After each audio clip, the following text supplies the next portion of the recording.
Welcome back, viewers, to latest researches and news. We have 4 explosive updates from the front lines.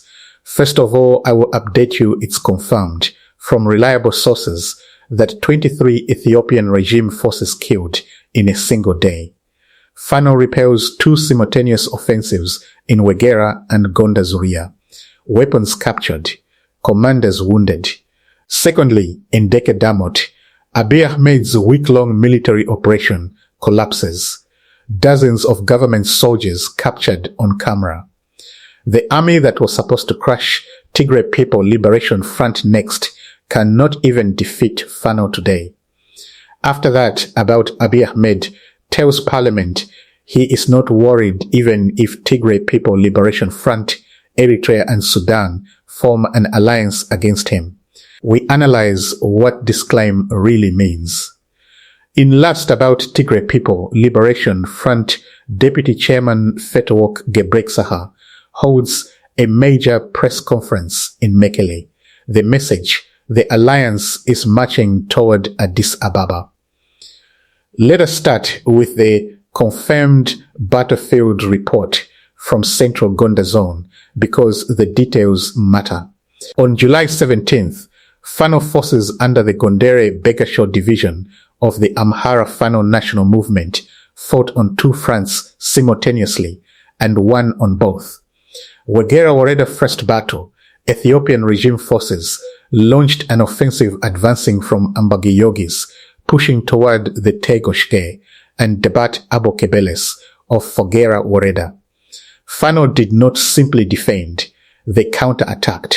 Units of the Gondar Begashaw division encircled the advancing regime forces, cutting off their line of advance and their path of retreat. The federal forces called for reinforcements. Units rushed from Ambagayogis, from Dabat, and from Gedibe to try to break the encirclement and rescue the surrounded troops. It was not enough. The result: 15 Ethiopian regime forces killed. 8 others critically wounded, including a local militia commander, and the regime forces were forced to withdraw from the Kebeles they had attempted to seize. Gonda Zuria Wareda Second Battle. That same night, on a second front, regime forces launched a nighttime offensive, departing from Seda and Megech, moving into the Doa and Ambo Bay Kebeles of Gonda Zuria Wareda. Fano's Gondere Begashaw division engaged them there as well. Result: 8 more regime forces killed, 15 others wounded. And across both battles, Fano fighters captured multiple firearms and significant quantities of ammunition. Weapons that came to Gonda to kill Fano fighters. They will now be used by Fano fighters. Total for July 17th, 23 regime soldiers killed. 23 wounded or critically injured, a local militia commander among them. And Fano holds its ground on both fronts. This is what the Ethiopian military is facing in Amhara. Not a ragtag group of poorly armed villagers. A disciplined, organized resistance capable of fighting coordinated multi-front battles on a single day, encircling advancing forces, calling the bluff of reinforcements, and coming out with captured weapons. Now to what may be the most significant military development of the week in Amhara. For nearly 1 full week, the Ethiopian National Defense Force ran a coordinated military operation in Dega Damot, West Gojam Zone. This was not a routine patrol. This was a major offensive involving coordinated airstrikes and ground assault units, operating together with a specific strategic objective. What was that objective?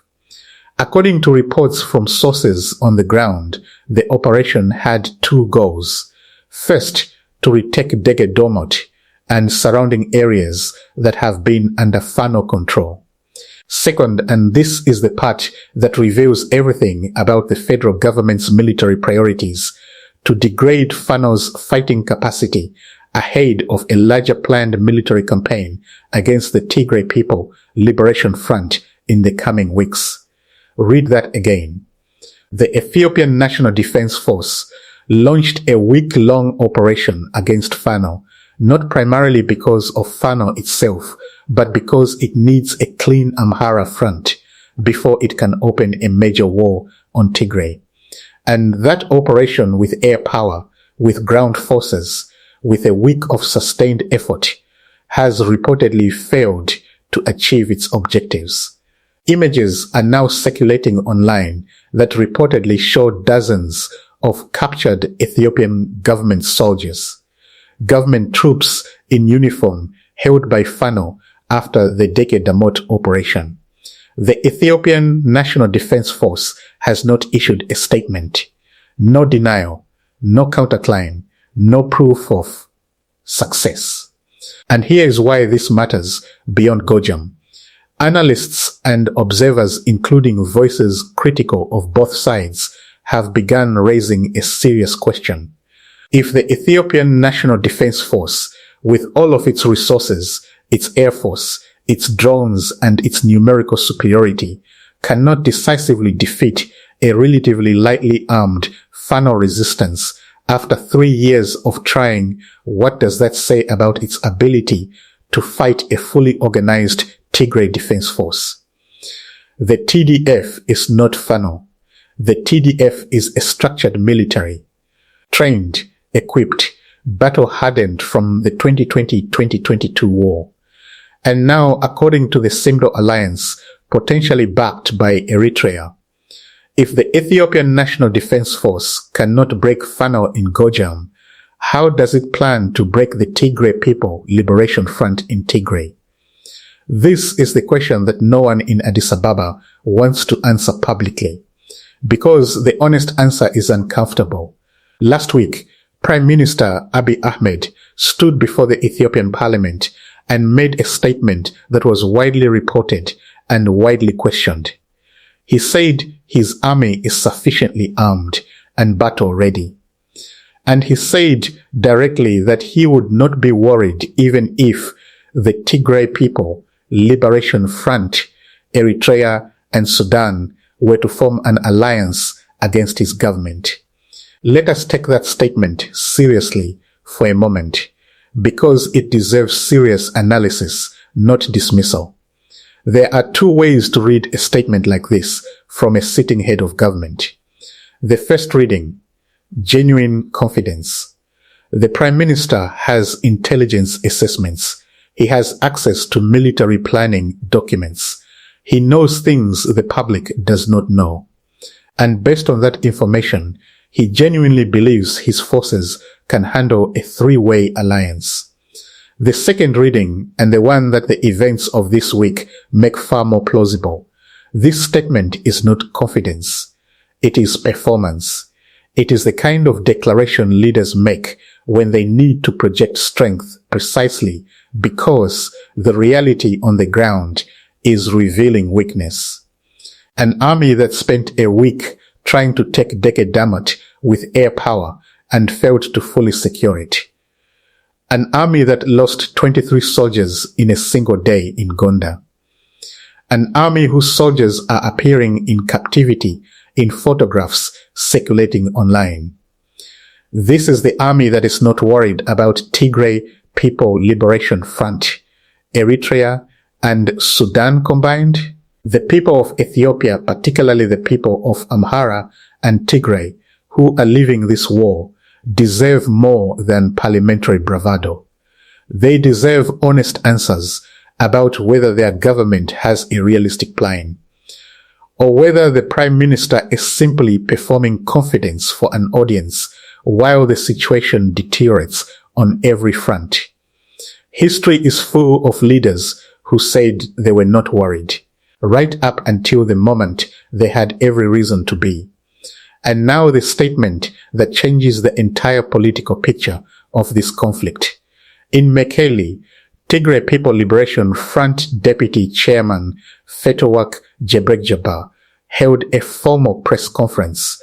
She is one of the most senior figures in the Tigray People Liberation Front leadership. What she says is not improvised commentary. It is official Tigray People Liberation Front position, and her message was direct. Unambiguous, historic, the Tigray People Liberation Front together with its allies, the Amhara Fano forces and the Oromo Liberation Army is working toward a military advance toward Addis Ababa. She said the unity and struggle of the peoples of Eritrea, Tigray, Amhara, and Afar has already demonstrated its capacity to defeat the Addis Ababa regime. And she confirmed that the Tigray People Liberation Front's alliance with these forces is active and operational. They are not discussing future cooperation. They are already working together, already fighting together, already planning together. This is a declaration that reframes this entire conflict, because it is no longer a story about regional insurgencies.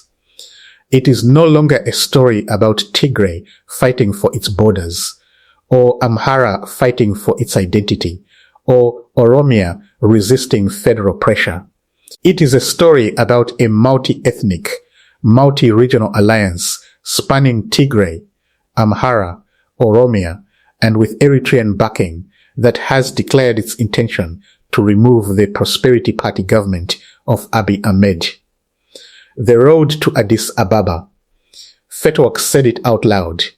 For context, this is not the first time such language has been used, but this is perhaps the most senior official in the most formal setting with the clearest language making this claim since the current phase of the conflict began.